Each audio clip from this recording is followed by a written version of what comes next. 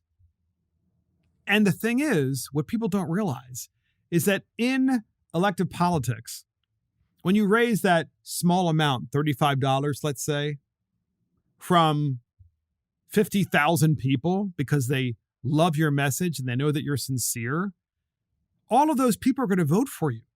That's far more powerful than getting a $300,000 check, if you will, from some big corporation or from some wealthy individual. But it also misses the point of what Oakland's trying to do, which is Oakland is trying to buy off people who are here who are also not citizens. And they're also trying to do what? They're trying to lay the groundwork for getting non-citizens to vote. That's why they're giving them the vouchers, ladies and gentlemen. This is about trying to pay off people and make them full citizens when in fact they haven't gone through the effort of being citizens. And you know the next thing that's going to happen? Next year, Oakland will say, well, you know what we're going to do now? We're going to give the $25 vouchers to people who are here illegally and not citizens, in addition to people who are not citizens but are here legally. 100%. That's exactly what these people in California are doing. You know that you're the end of our republic when they've run out of reasons to spend your money, as I said earlier.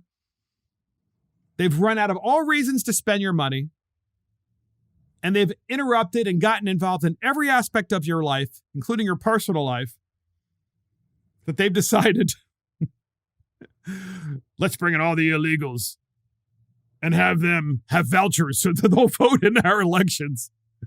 Look for this. What happens in California never stays there. Look for this to come to liberal states across America, blue states like New York, Illinois, Maryland, Connecticut, Massachusetts. I can guarantee you you're going to see this coming your way, because it's the only way Democrats can stay in charge is this, as if they continue to buy people off with taxpayer money under the guise of fairness. And that's the dumbest bill in America. Vouchers for contributions, the so-called Oakland Fair Elections Act. And that's it for Mark and the Millennials. Thank you for joining Mark and the Millennials. This is Mark Fisher. Thank you to our producer, Christopher Hopkins. Check us out on iTunes, Spotify, YouTube, Facebook, Twitter, Truth Social, Getter, Rumble, and our website. See you next time.